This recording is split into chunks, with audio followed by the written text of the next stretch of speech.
जय माता दी दोस्तों, स्वागत है आप सभी का एक बार फिर से। माँ भगवती की कृपा आप व आपके परिवार पर सदा सर्वदा बनी रहे। दोस्तों, यदि आप अपनी सभ्यता, संस्कृति, तीज त्योहार, धार्मिक जानकारी, वास्तु एवं ज्योतिष संबंधित उपायों के बारे में जानना चाहते हैं तो चैनल को सब्सक्राइब जरूर करिएगा। दोस्तों, हिंदू धर्म में 33 करोड़ देवी देवता हैं और सभी देवी देवताओं की पूजा करने का नियम भी अलग होता है। ऐसा ही एक नियम है भोले बाबा की पूजा में। लोग अपनी मनोकामना की पूर्ति के लिए भगवान भोलेनाथ का ध्यान एवं पूजन करते हैं। अगर आप भगवान भोलेनाथ की पूजा पूरे विधि विधान के साथ करते हैं तो आपकी संपूर्ण मनोकामनाएं अतिशीघ्र पूरी हो जाती हैं। वैसे भी बोला ही जाता है कि बाबा भोलेनाथ बहुत ही भोले हैं और प्रसन्न होकर भक्तों की मुराद जरूर पूर्ण करते हैं। इसके साथ ही क्रोध का रूप भी धारण कर लेते हैं यदि आपसे कोई त्रुटि हो गई। वहीं अगर आप शिवलिंग के ऊपर ऐसी वस्तुओं को भी अर्पण कर देते हैं जो नहीं करना चाहिए तो इससे आपके जीवन पर नकारात्मक प्रभाव भी पड़ता है। दोस्तों, कई ऐसी चीज हैं जो भगवान शिव के शिवलिंग के ऊपर कभी भी अर्पण नहीं किया जाता है।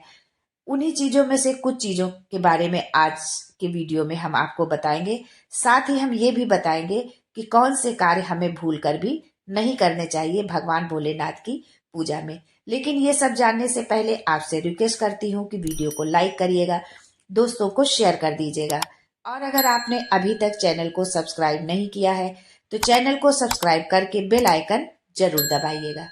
दोस्तों, शिव जी भोला भंडारी हैं, अति शीघ्र प्रसन्न होते हैं। हमारे गुरुजी प्रदीप मिश्रा जी कहते हैं कि एक लोटा जल सब समस्या का हल, अर्थात भगवान शिव मात्र एक लोटे जल से ही प्रसन्न हो जाते हैं और आपकी संपूर्ण मनोकामनाएं पूरी कर देते हैं। धन संपदा के भंडार आपके लिए खोल देते हैं। लेकिन भगवान शिव की पूजा करते समय कुछ विशेष बातों का ध्यान रखना भी जरूरी हो जाता है। भगवान शिव को प्रसन्न करने के लिए लोग पूजा करते वक्त कुछ भी शिवलिंग के ऊपर अर्पण कर देते हैं। भगवान भोलेनाथ जितने दयालु हैं उतना ही उनका क्रोध भी भयंकर है। यदि वो क्रोधित हो गए तो इससे आपके जीवन पर अशुभ प्रभाव भी पड़ सकता है। नंबर 1, केतकी का फूल। दोस्तों, भगवान शिव को सबसे ज्यादा कनेर का फूल प्रिय है, लेकिन केतकी का फूल ऐसा फूल है जो भगवान शिव के ऊपर कभी भी अर्पण नहीं करना चाहिए। वैसे तो भगवान शिव जी के ऊपर सफेद पुष्प अर्पण किया जाता है, लेकिन केतकी का फूल पूर्णतः वर्जित है। केतकी का फूल भूल कर भी भगवान शिव पर अर्पण नहीं करना चाहिए। ऐसा करने से भगवान शिव नाराज हो जाते हैं। इसलिए पूजा करते वक्त ध्यान रखें कि केतकी का फूल कभी भी ना अर्पण करें। दूसरी चीज है तुलसी का पत्ता। हिंदू धर्म में कोई भी पूजा तुलसी के बिना अधूरी मानी जाती है, लेकिन भगवान शिव के ऊपर भूल कर भी तुलसी का पत्ता अर्पण नहीं करना चाहिए। एक कथा के अनुसार तुलसी के पति का भगवान शिव ने वध कर दिया था, जिस कारण भगवान शिव की पूजा में खुद को तुलसी ने अलग कर दिया। तुलसी को भगवान विष्णु ने पत्नी के रूप में स्वीकार किया है, इसलिए तुलसी शिव जी की पूजा में नहीं अर्पित की जाती है।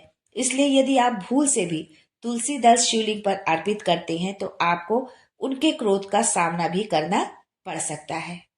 तीसरी चीज है शंख या शंख का पानी। भगवान शिव की पूजा में शंख का प्रयोग नहीं किया जाता है, क्योंकि शंख चूड़ नामक राक्षस का वध भगवान शिव ने ही किया था। इसलिए भगवान शिव के शिवलिंग के ऊपर शंख या शंख का पानी अर्पण नहीं करना चाहिए। इसके पीछे एक पौराणिक कथा मिलती है। कथा के अनुसार दैत्य चंद्रचूड़ से सभी देवी देवता परेशान थे। तब भगवान शिव ने त्रिशूल से उसका वध कर दिया और उसके शरीर जो है भस्म हो गया और उसी भस्म से शंख की उत्पत्ति हुई। इसलिए शंख या शंख का पानी भगवान शिव पर अर्पित नहीं करना चाहिए। चौथी चीज है टूटा हुआ चावल। शिवलिंग के ऊपर चावल अर्पण करते वक्त ये ध्यान रखना चाहिए कि कोई भी टूटा हुआ चावल अर्पण ना करे। इससे भक्त पर अशुभ प्रभाव पड़ता है। टूटा हुआ चावल अपूर्ण और अशुद्ध माना जाता है। पांचवी चीज है हल्दी। हल्दी का संबंध भगवान विष्णु और सौभाग्य से है, इसलिए ये भगवान शिव को नहीं चढ़ता। यदि आप ऐसा करते हैं तो आपका चंद्रमा कमजोर होने लगता है। दोस्तों, मोस्टली धार्मिक कार्य में हल्दी का प्रयोग किया जाता है, या हम ये भी कह सकते हैं कि बिना हल्दी के धार्मिक कार्य पूरे ही नहीं होते। लेकिन भगवान शिव की पूजा में हल्दी का प्रयोग नहीं किया जाता। हल्दी का इस्तेमाल सौंदर्य प्रसाधन में भी किया जाता है। शास्त्रों में बताया गया है कि हल्दी स्त्रियों से संबंधित वस्तु है और शिवलिंग को पुरुष तत्व माना गया है। इस वजह से भी भगवान शिव की पूजा में हल्दी का प्रयोग नहीं करना चाहिए। ये भी माना जाता है कि हल्दी की तासीर गर्म होती है, जिसके कारण इसे शिवलिंग पर चढ़ाना वर्जित माना जाता है। इसलिए शिवलिंग पर बेलपत्र, भांग, गंगा जल जैसी ठंडी चीजें अर्पित की जाती हैं, गर्म चीज नहीं अर्पित की जाती हैं। छठवीं चीज है तिल। शिवलिंग पर जल चढ़ाते समय दूध व जल में काले तिल डालकर कभी नहीं चढ़ाना चाहिए। ये भगवान विष्णु के मैल से उत्पन्न हुआ माना जाता है। यानी कि काले तिल की उत्पत्ति भगवान विष्णु के मैल से हुई है, इसलिए इसे भगवान शिव की पूजा में नहीं अर्पित करना चाहिए।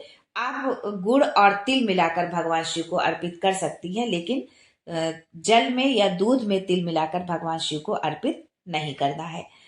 सातवीं चीज है सिंदूर, कुमकुम व रोली। कुमकुम, सिंदूर व रोली से अन्य देवी देवताओं की पूजा तो आप कर सकते हैं, लेकिन महादेव की पूजा में इनका प्रयोग वर्जित बताया गया है। हल्दी की तरह इनमें भी स्त्री तत्व होता है। ये सब स्त्रियों के सौभाग्य का प्रतीक है। महिलाएं अपने पति की लंबी आयु और स्वस्थ जीवन के लिए व पति का प्यार पाने के लिए अपने मांग में सिंदूर लगाती हैं। लेकिन शिवलिंग की इन चीजों से पूजा अर्चना नहीं करना चाहिए।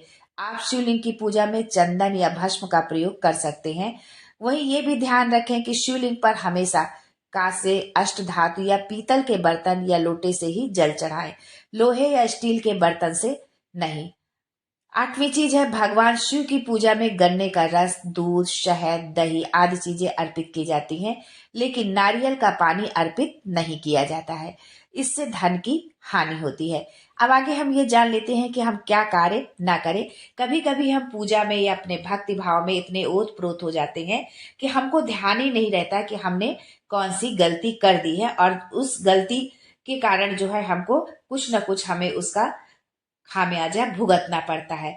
तो आप अपनी पूजा में इस बात का भी ध्यान रखें कि भगवान शिव की यदि आप पूजा कर रहे हैं तो इन कार्यों को आप गलती से भी ना करें। शिव जी की पूजा के दौरान शंख नहीं बजाया जाता है। शिवलिंग की जलाधारी को लाघा नहीं जाता है, जहां से जल निकलता है। शिवलिंग पर जब हम जल चढ़ाते हैं और जल जहां से निकलता है वहां पर एक हल्की सी नाली जैसी बनी होती है, तो उस जलाधारी को लाघा नहीं जाता। उसकी आधी परिक्रमा ही शिवलिंग की जाती है। शिवलिंग की पूरी परिक्रमा नहीं की जाती है, इस बात का आपको ध्यान रखना है। काले रंग के कपड़े पहनकर पूजा नहीं करनी चाहिए। किसी भी पूजा पाठ में, किसी भी देवी देवता के या किसी भी शुभ कार्य में काले वस्त्र धारण नहीं किए जाते हैं। इसलिए यदि आप भगवान शिव की पूजा कर रही हैं तो उसमें भी काले रंग के वस्त्र ना पहने। किसी प्रकार का नशा करके पूजा ना करें, क्योंकि जब हम पूजा करते हैं तो हमारा मन जो है पूर्ण रूपेण जो है सात्विक होना चाहिए, हमारे अंदर सात्विक विचारधारा होनी चाहिए। तो इसलिए हम किसी प्रकार का यदि हमने नशा कर लिया तो हमारे विचार जो है गलत हो जाएंगे और हमें ऐसी स्थिति में पूजा अर्चना नहीं करनी चाहिए। मांसाहार खाकर भी पूजा नहीं करना चाहिए। पूजा निषेध है किसी भी देवी देवता की, भगवान शिव की ही नहीं, किसी भी देवी देवता की या कोई भी यदि आप धार्मिक अनुष्ठान कर रहे हैं तो मांसाहार आप बिल्कुल ना करें। जो है जलाभिषेक, जब हम भगवान शिव पर हम जल चढ़ाते हैं, एक लोटा जल सब समस्या का हल, तो जलाभिषेक करना तो नितांत आवश्यक हो जाता है। लेकिन जलाभिषेक करते समय हमें ये ध्यान रखना है कि हम कभी खड़े होकर के जो है भगवान शिव का जलाभिषेक ना करें, हमेशा बैठ करके ही हम जलाभिषेक करें। शिव पूजन में लाल रंग की किसी भी सामग्री का इस्तेमाल वर्जित होता है, लेकिन मुख्य रूप से लाल पुष्प जैसे गुड़हल के फूल का इस्तेमाल नहीं करना चाहिए। सफेद रंग के पुष्प चढ़ते हैं लेकिन केतकी का पुष्प नहीं चढ़ता है, जो कि हम पहले बता चुके हैं।